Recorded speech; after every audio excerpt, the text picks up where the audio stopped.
Perbudakan modern. Perbudakan adalah kata yang terkesan kuno dan sangat keji, namun kenyataannya perbudakan saat ini masih terus terjadi dan angkanya pun terus meningkat. Perbudakan sudah ada sejak ratusan bahkan ribuan tahun yang lalu. Dan sekarang bentuk perbudakan masih terjadi di sistem ekonomi modern. Sebagai kejahatan lintas batas negara, diperkirakan 35,8 juta orang di 167 negara di dunia mengalami praktek-praktek perbudakan modern. Dan angka ini adalah yang terbesar dalam sejarah perbudakan manusia dan belum pernah terjadi sebelumnya. Lalu apa itu perbudakan modern? Perbudakan modern didefinisikan secara beragam di banyak negara. Sebagian memahami perbudakan modern sebagai bentuk modern dari perbudakan. Hal ini meliputi praktek perdagangan manusia, pekerja paksa, pekerja yang dipaksa untuk melunasi hutang, dan perdagangan anak di bawah umur. Dalam Indeks Perbudakan Dunia, perbudakan modern didefinisikan sebagai kondisi di mana seseorang memperlakukan orang lain sebagai properti miliknya, sehingga kemerdekaan orang itu dirampas lalu dieksploitasi demi kepentingan pribadi, sehingga orang bisa dipekerjakan dan dibuang begitu saja seperti barang. Dengan menggunakan kekerasan, ancaman, penculikan, dan penipuan, orang-orang yang rentan terhadap perbudakan modern mendapat bayaran yang sangat minim, bahkan nyaris tidak sama sekali. Pemicu perbudakan modern. Faktor pertama adalah ledakan populasi, di mana dalam 50 tahun terakhir populasi manusia di dunia dari 2 miliar menjadi 7 miliar.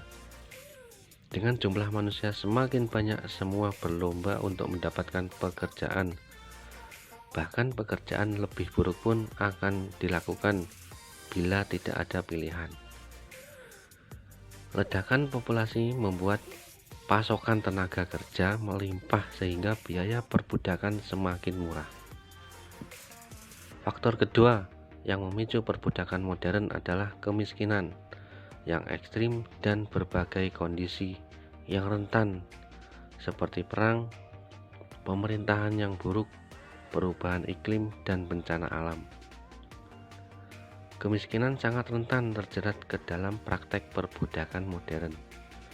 Bila seseorang tidak memiliki banyak pilihan, maka tawaran apapun yang menghampiri akan diambil untuk mendapatkan nafkah. Ini perlu dipahami bahwa perbudakan tidak diwariskan. Mereka yang miskin dan tidak punya pekerjaan sangat rentan menjadi korban perbudakan. Bukan mereka bodoh, tetapi kesulitan ekonomi yang membuat mereka tidak punya pilihan.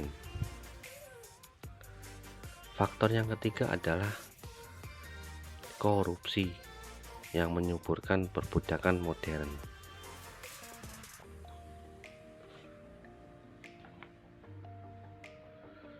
Perbudakan adalah kejahatan yang tersembunyi dan terjadi di negara miskin, bahkan di negara kaya pun perbudakan itu juga ada. Uniknya, perbudakan modern terjadi di dalam negeri sendiri. Sebagai contoh, di India dan Pakistan, rata-rata semua anggota keluarga bekerja di berbagai sektor konstruksi, pertanian, pembuatan batu bara, garmen, dan pabrik manufaktur. Mereka terjebak karena harus membayar hutang, bukan sekedar untuk membeli makan. Di negara kaya, mereka juga diperlakukan sebagai budak, bekerja sebagai pembantu rumah tangga, dan sektor formal seperti kapal ikan yang besar. Demikian pemirsa, itu saja yang dapat saya sampaikan. Semoga bermanfaat. Saya Cemeng Production. Wassalamualaikum warahmatullahi wabarakatuh.